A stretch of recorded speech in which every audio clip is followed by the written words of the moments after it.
Ivan here from Touchpoint Group, and we are going to be looking at the UK Challenger Bank app performance for April of 2022. I've got with me today Nick Young, who's our lead consultant in the UK, and let's rip into it and have a look at that Challenger Bank market. And we're going to have a little bit of a deeper dive into Revolut, aren't we? But it's a bit of a steady as she goes story.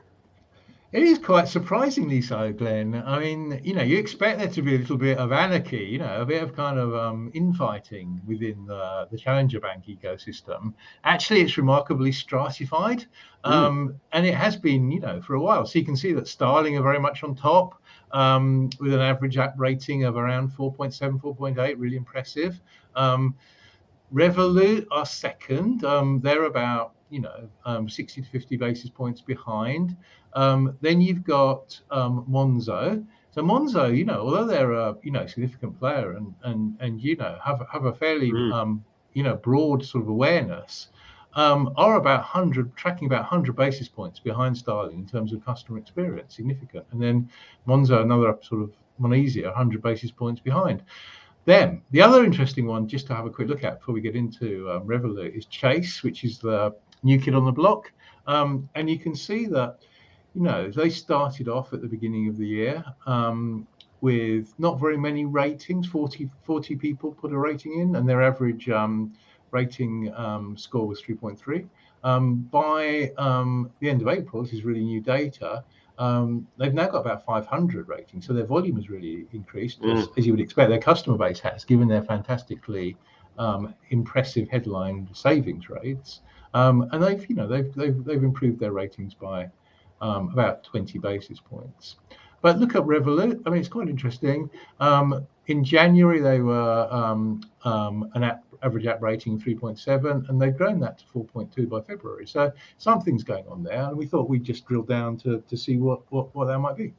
Let's go. So let's go, yeah. So, I mean, one obvious thing to do is just to look at where the kind of bias is in terms of their improvement, and it's very much in terms of the Android operating system, which probably reflects, the mix of their customer base. But nothing really going on in iOS, which is in fact slightly declined.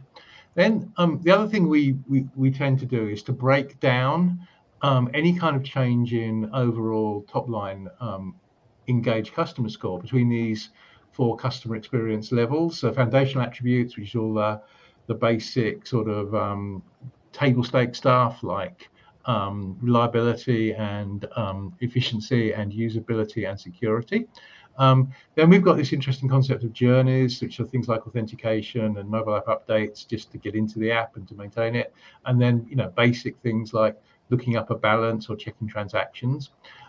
Then we've got the really important things, which are, incremental banking features, which is all the functionality that you really need to operate a current account, like paying bills, paying people, getting app statements, and so on and so forth. And lastly, this broad category of customer love, which is the emotional affinity customers feel for the app and kind of spills over to the brand itself. So this is quite a useful way of pricing apart what's going on for Revolut. And it's clear that although they improved, across the board, the biggest area they improved on was in these incremental banking features. So let's have a look a bit more at those. So those are all the incremental banking features. They've improved them all.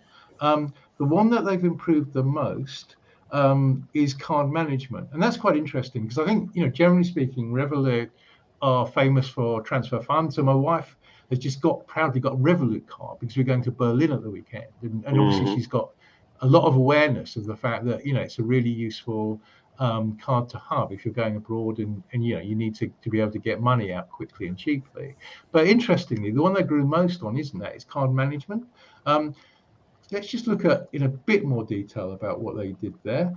And these are the verbatims that actually support those ratings improvements. Okay, so people seem, particularly impressed by how much better Revolut is at managing credit cards and debit cards than a normal bank.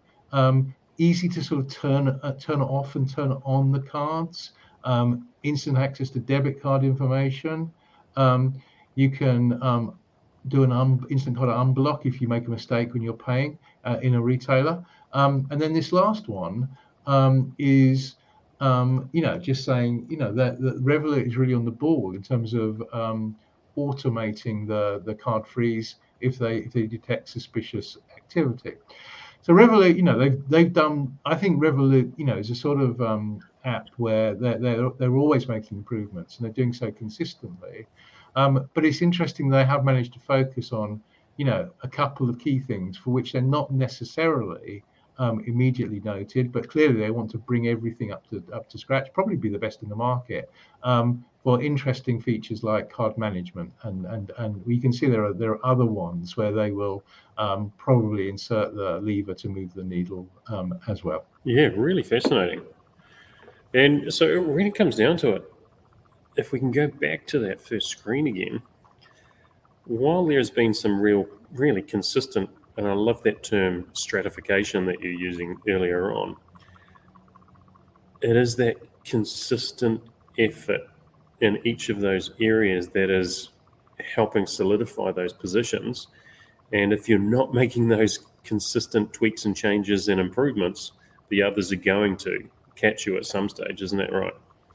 No, exactly. And I think Revolut is a good example of that, where they sort of recognize their strengths, and their strengths are very much in these, incremental banking features. So incremental because they're features that they do better, not just better than the other challengers, but probably better than most of the legacy banks. And transfer funds and card management are obviously two of those key ones.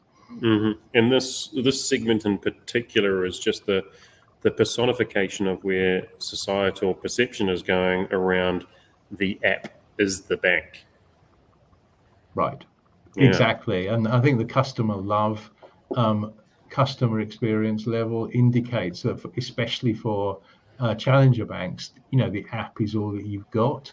So, the customer's experience of the app directly translates into their experience of the brand and the way they perceive the brand.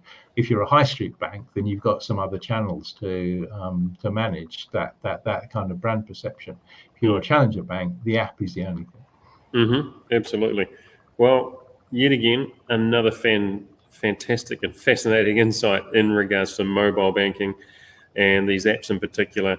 Folks, just remember you can come through to our site, and if you want to get first tabs on getting access to these sorts of snapshots and insights every single month, you can subscribe to the different market segments that you like.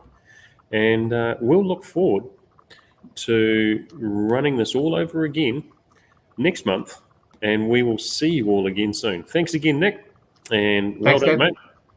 We'll Cheers. catch you again soon.